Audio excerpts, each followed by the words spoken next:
Brasil de Fato Entrevista. É toda sexta-feira, às 19h45 na TVT. Você também pode assistir pelo YouTube do Brasil de Fato. Essa semana conversamos com Fábia Reis, secretária estadual de Promoção da Igualdade Racial da Bahia. O estado é o segundo com mais pessoas autodeclaradas pretas e pardas, um índice de 76,3%.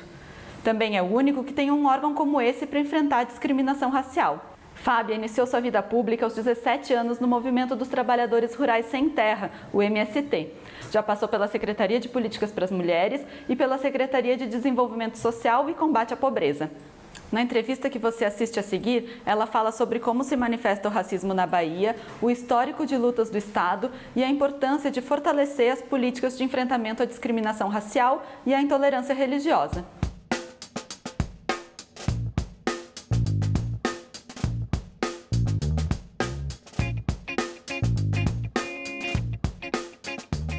Extremamente importante, hoje aqui em Salvador, no Fórum Brasil Diverso, numa agenda que integra o Novembro Negro, esse que é um mês emblemático para o povo negro brasileiro. Nós somos mais de 54% da população de afro-brasileiros no Brasil. Na Bahia nós somos 82% da população, portanto esse é um momento de visibilizar o conjunto de ações que são desenvolvidas, de denúncias, de pautas reivindicatórias e também de defesa de direitos que foram estruturados ao longo do tempo, da luta, da organização do movimento negro, das mulheres negras, dos povos e comunidades tradicionais. Então, o Novembro Negro tem esse caráter de visibilizar uma luta que é, de fato, realizada durante todo o ano. Além, é claro, de ser agora, finalmente, foi em 2011 apenas reconhecido pela institucionalidade. O Novembro Negro, ele surge a partir dessa pauta de denúncia do racismo estrutural no Brasil. Ela é realizada desde a década de 30 pelo movimento negro, ela ganha força na década de 70 com essas organizações, denunciando que nós temos uma falsa democracia, porque não foi feitas políticas de reparação para o povo negro. Portanto, esses números que eu trago de maioria da população não está representado nos espaços de poder, no acesso a serviços, às políticas públicas, à educação. Portanto, é uma luta histórica e que apenas em 2011 foi sancionada pela presidenta Dilma, trazendo esse calendário para a institucionalidade.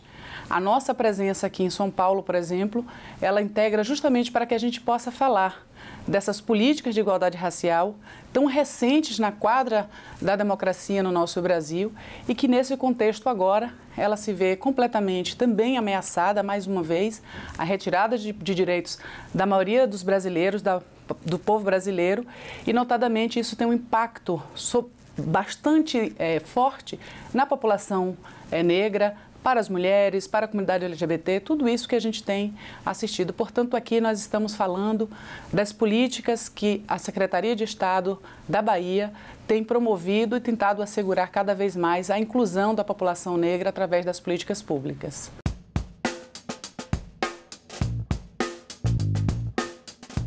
A gente vê com bastante pesar, sermos a única Secretaria de Estado do Brasil.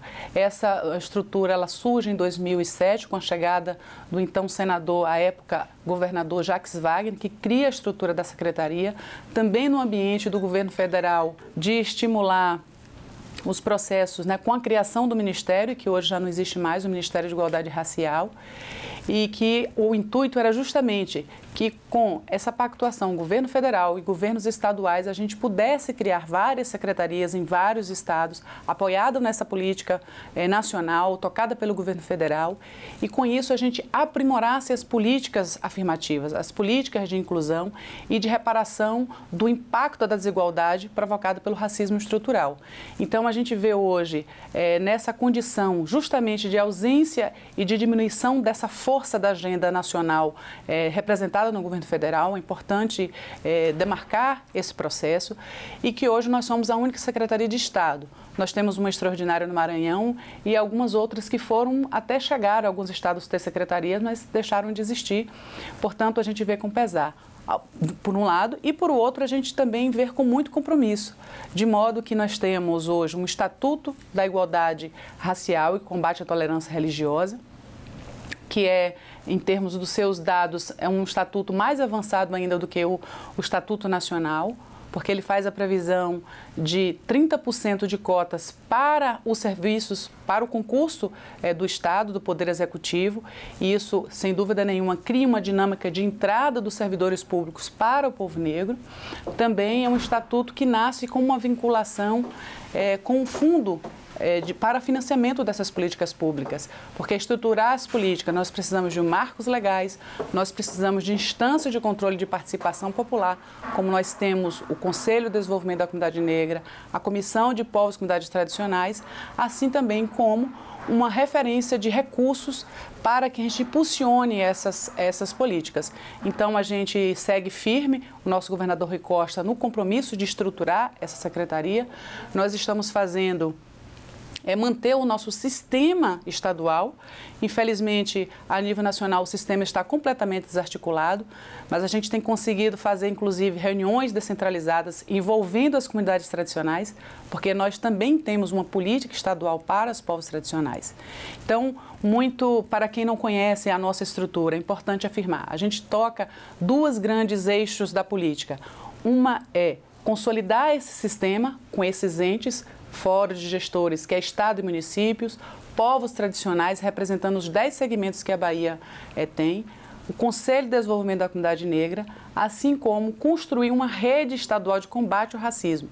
Então, consolidar esse sistema é muito importante porque você envolve diferentes segmentos e setores da sociedade para combater o racismo e promover políticas de inclusão.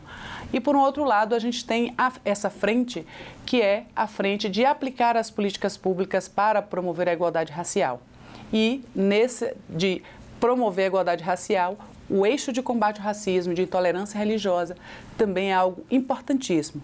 Por isso, nós temos um serviço, que é o Centro de Referência Nelson Mandela, que acolhe as denúncias de racismo, que acompanha as pessoas que são vítimas de racismo e de intolerância religiosa. Esse acompanhamento ele é feito com orientação jurídica, como fazer. Então, procurar a delegacia, registrar o boletim, vir no centro de referência, porque nós vamos integrar nessa rede. Quem é essa rede? Tribunal de Justiça, Ministério Público, Defensoria Pública, universidades, a OAB, para que cada uma dessas instituições possam cumprir o seu papel participando e conduzindo o crime de racismo. Então, é dessa maneira que a gente tem atuado e a gente tem observado nos números do centro de referência o aumento dessas denúncias, porque é muito importante as pessoas denunciarem, porque ela constitui um instrumento para a política pública e que com isso também a gente pode, a partir dessa denúncia e desses dados, também medir e tentar aprimorar essa política pública, né? Prestar o acompanhamento psicológico às vítimas que sofrem as violências, cada um reage de uma maneira para que ela possa seguir com a sua vida, com as suas atividades, depois que elas passam pela situação do crime de racismo. Então, a grosso modo, nós trabalhamos com essas frentes e na articulação com as outras secretarias, como eu afirmei, nós temos um recurso, que são 10% do Fundo de Combate à Pobreza, para impulsionar as políticas de promoção da igualdade racial. Não necessariamente esses recursos estão no teto, eles são a base para impulsionar, mas não é o limite que vários colegas secretários e secretárias, como é a determinação do governador, a gente possa extrapolar, inclusive, incluindo mais pessoas.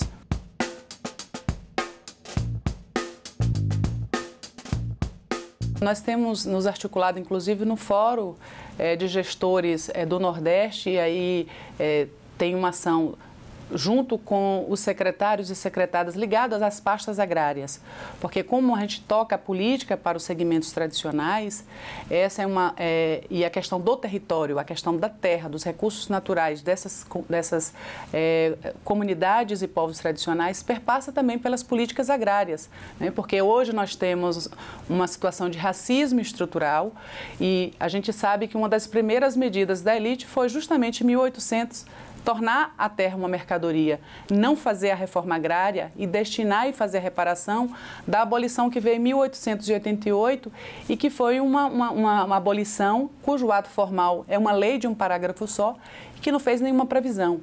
Então, a gente se articula além das pastas agrárias, a gente também se articula com as pastas dos direitos humanos no Nordeste. Apresentamos também na proposta de elaboração, em que o governador Rui Costa ele é o presidente, enfim, dos consórcios do Nordeste, esse estímulo. Ele também, o nosso estado é o único que aderiu à década internacional afrodescendente, então essa é uma agenda da ONU e que é importante justamente discutir os processos de exclusão da população negra, né? O relatório da ONU, do Banco Mundial, fazendo referência aos afrodescendentes, a gente observou que na região, no Brasil e na região do Nordeste, sobretudo, existem números muito gritantes do ponto de vista do acesso ao saneamento, do ponto de vista do acesso à terra, do ponto de vista do acesso à educação, as condições, eu diria, básicas para que as pessoas tenham dignidade nas suas vidas. Então, a gente tem procurado se articular em várias frentes, em vários eixos, para que a gente não se isole e a gente faça justamente esse diálogo. E outra frente de diálogo é justamente espaços como esse que eu vi em São Paulo e em outras dinâmicas de fóruns nacionais, encontros nacionais e que tem debatido direitos, né, das mulheres, porque aí vem a interseccionalidade. Então, pela pauta das mulheres negras, que na base da pirâmide ela sofre triplas vulnerabilidades, né? A condição do sexismo, a condição do racismo. E se eu estou falando das mulheres do campo, então você entra também essa questão territorial, que demarca também questões de vulnerabilidade. Então, assim, a gente tem buscado sair do isolamento e fazer um trabalho articulado através da rede e também com as outras secretarias e também nessa articulação com outros estados, com outras frentes que debatem direitos, né? Direitos humanos e debatem o acesso cada vez mais para que a gente possa ter uma inclusão. Então, combater desigualdades de toda a ordem.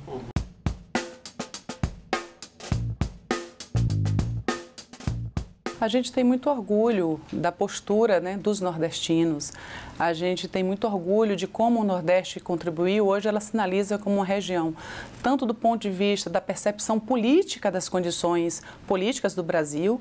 As pessoas sabem o que impactou, não obstante, as políticas públicas nas suas vidas, mas também como essa postura de preconceito, de discriminação rebate nas suas vidas. Então, acho que os nordestinos têm mantido ali a sua altivez, compreendendo a sua contribuição para o enfrentamento na luta de classe do Brasil, porque nós estamos falando disso.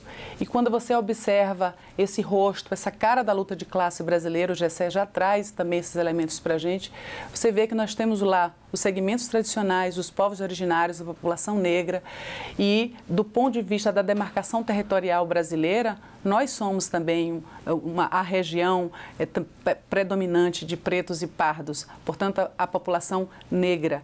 E nessa chave eu percebo que tem tido muita tenacidade de consciência de que seus direitos estão sendo retirados e de que a postura de resistência, de fazer debates políticos, de propor movimentos. Então, parabenizar e dizer do orgulho que a gente tem do Nordeste por seu trabalho, por sua gente altiva, de dizer que não se curvará e que está fazendo uma leitura. Todas essas respostas não são leituras aleatórias, né? Há ali uma compreensão de conjuntura política muito marcada na luta pela reforma agrária, na luta por direitos trabalhistas, o papel das trabalhadoras domésticas. Então, quando você observa, enfim, o conjunto das organizações, você vê que tem um movimento vivo, né, de resistência e que com muita tenacidade compreendendo qual é o seu papel na luta de classe e trazendo também essas nuances não só identitárias, mas eu diria estrutural da participação do povo negro. E que enquanto nós não tivermos efetivamente uma justiça racial, uma democracia que contemple de fato a maioria da população, nós não estaremos eu diria, fortes na nossa correlação de forças dessa luta.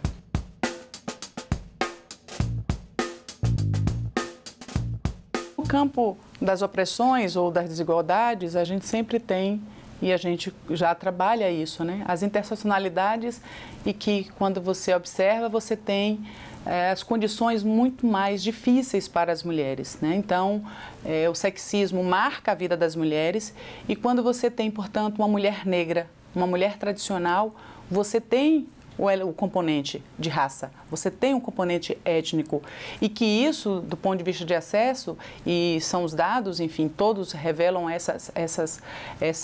como essas opressões chegam muito forte.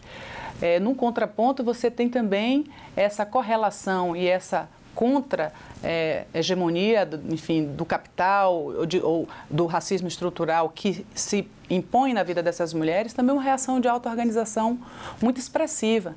Então, as mulheres negras têm se mobilizado de maneira muito forte, né? A gente tem observado eventos e atividades, marchas no Brasil inteiro, e que tem na academia debates muito importantes, as trabalhadoras domésticas intensamente organizadas, as mulheres indígenas, as mulheres quilombolas, as mulheres das periferias das cidades.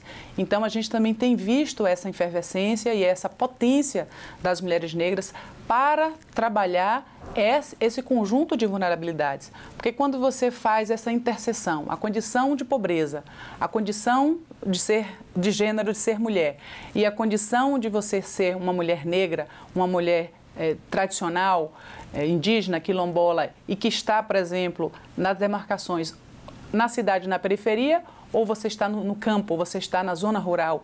Tudo isso torna a sua vida mais desafiadora e bastante difícil. Portanto, há que se falar hoje, e as mulheres têm pautado isso, o feminismo negro tem uma nuance em relação às mulheres que também sofrem a opressão do machismo e do sexismo, mas que não estão ali na chave, no recorte da opressão de raça. Então, é preciso considerar, a gente tem feito trabalhos do ponto de vista da política pública de também discutir com essas mulheres, as mulheres tradicionais, e o nosso edital da década, por exemplo, a gente vinculou os projetos do julho, em que se celebra o Dia da Mulher Negra Latino-Americana e Caribenha. Esses editais eles são específicos para apoiar as atividades das mulheres negras.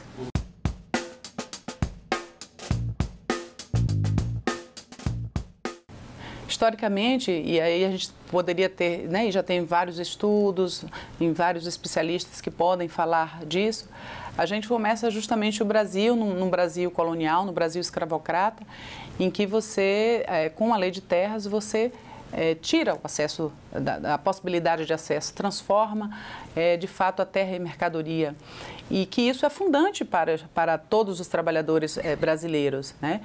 No caso do Nordeste, sobretudo pela presença majoritária, são pessoas que foram escravizadas.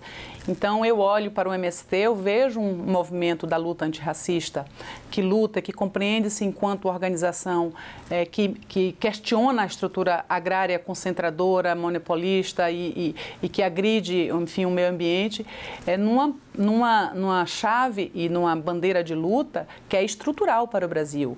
Nós estamos falando de concentração de renda, nós estamos falando de algo que gera riqueza e que está na mão, enfim, dos latifundiários, do agronegócio, e que hoje tem um respaldo do ponto de vista da política fundiária nacional. Assim como a Bahia, por exemplo, tem 801 quilombos, territórios quilombolas, muitos desses aguardando a finalização do processo de regularização dos seus territórios, e que na mensagem, enfim, presidencial, disse que não é a prioridade a questão da reforma agrária, de um modo geral clássica, como as organizações de luta pela terra têm pautado, não tem recurso, o desmantelamento do próprio INCRA, assim como também as terras quilombolas, que é uma atribuição do INCRA, estão completamente paradas, né? Aí nós vamos falar dos povos originários, dos povos indígenas, que já textualmente também já foi anunciado, está fora da agenda. Então, tudo isso torna a vida dos segmentos tradicionais, dos trabalhadores, das trabalhadoras que lutam pela terra, ainda mais difícil.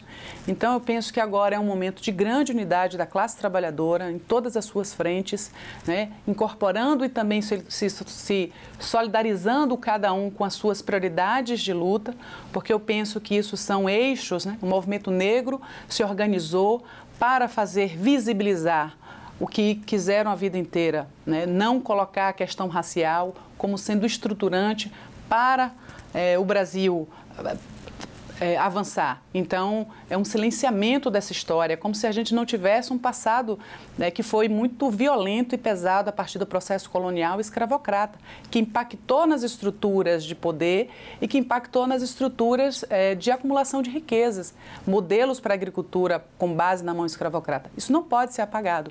Então, o movimento negro, as mulheres negras, quando visibiliza esse aspecto e que demonstram por todos os dados nos acessos que as pessoas que estão fora dessas estruturas ou dos acessos, elas são pessoas negras. Isso é uma contribuição fundamental. Assim como as atualizações de agenda de trabalho, o MST, o maior movimento da América Latina, é fundamental, trazendo o recorte da luta anticapitalista direta com o imperialismo e fazendo essa convergência. A luta por moradia, que é mais um aspecto importante, das trabalhadoras domésticas.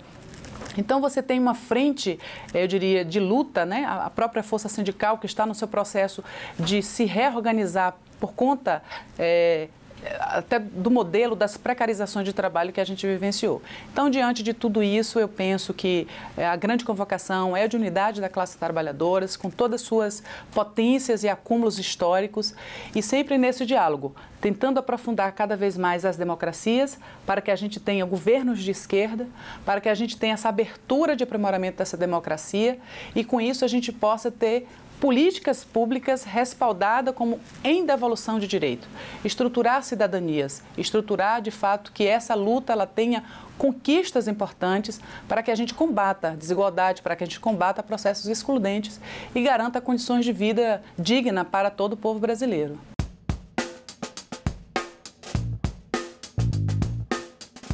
Eu vejo assim com muita, no curto prazo, ainda muita tensão política, né? Nós temos partes de vários setores das instituições, né? Assim como setores do judiciário. Então, o acesso à justiça é uma coisa extremamente que precisa ser problematizada, como os ritos para transitar e julgar uma pessoa. E aí a gente vê as nossas prisões. Nós somos o terceiro país com a maior população carcerária, enfim, do mundo. Então, eu vejo ainda com muita preocupação e os impactos das reformas que a cada vez continuam passando na correlação de forças que nós temos no Congresso, rebatendo na vida das pessoas. Então, a gente tinha saído do mapa da fome, a gente retorna para o mapa da fome, a gente tem uma reforma trabalhista que impacta diretamente na renda e nas condições de vida. Portanto, tudo isso eu vejo numa avalanche muito grande, o que representou um projeto, enfim, que assegurou a gente sair do mapa da fome, ampliou o programa de moradia, possibilitou também o incremento e o acesso através das políticas de cota a milhares de estudantes acessar as universidades. Enfim, eu vejo um desmantelamento de todas essas políticas que sequer estavam consolidadas, sendo desconstruídas, tirada da agenda e de um movimento muito rápido, a população brasileira voltando às condições de viver, enfim, com menos de R$100 por dia, as pessoas tendo que novamente perder a sua dignidade, ter que trocar o seu trabalho por um prato de comida. Então, isso é muito triste e eu penso que o 2020, né, como sendo esse espaço também de correlação de força do processo eleitoral, uma preocupação de que câmaras de vereadores, prefeituras tenham aí um incremento, uma presença de representações de direita que representa as ideias neoliberais ou ultra-neoliberais que a gente está vivenciando. Portanto, são caminhos, a luta social, no enfrentamento, na auto-organização, nessa grande possibilidade de construção de unidade da classe trabalhadora e passando também por identificar que o aspecto de quem está à frente nesses espaços de poder, câmaras de vereadores, prefeitura, também incide na vida das pessoas, que é como a gente está vendo também hoje no projeto nacional. Foi o ex-presidente Lula que estruturou um ministério, que construiu uma política nacional de povos tradicionais, que estabeleceu e consolidou, junto com a presidenta Dilma, a institucionalidade das agendas do movimento negro. Então, tem que ter abertura, tem que ter governos com capacidade de dialogar com as organizações sociais para aprimorar o campo de estruturar direitos, de fazer, de fato, combater desigualdades e inclusão. Então, a nossa expectativa é de que tenhamos que marcar essa grande resistência. E isso não é só um movimento do Brasil, isso envolve, a gente tem assistido aí tudo sobre Venezuela, sobre a Bolívia, sobre a Argentina, sobre o Chile, forças neoliberais nessa tentativa, né? Tivemos uma vitória aqui na Argentina, mas nós estamos vivendo o que estamos vivendo na Bolívia, né? Nossa solidariedade sempre ao povo boliviano, para que a gente possa, tanto no Brasil como do ponto de vista de povos da América Latina, manter a nossa resistência, manter a nossa tenacidade na luta anticapitalista, na luta antirracista, na luta contra todas as formas que oprimem e que não garantem, enfim, condições de vida para o nosso povo. Então, eu penso que a palavra é realmente resistência e luta para que a gente possa seguir em frente de cabeça erguida e conquistar. A palavra é a conquista, ela só vem a partir dessa luta e a gente precisa acumular cada vez mais para nos posicionar nessa correlação de força aí na América Latina, enfim, contra essas forças ultra neoliberais. Você assistiu a entrevista com Fábia Reis, secretária estadual de Promoção da Igualdade Racial da Bahia. Veja outras entrevistas como essa no YouTube do Brasil de Fato ou na TVT, toda sexta-feira às 19h45. Nos vemos semana que vem. Até lá!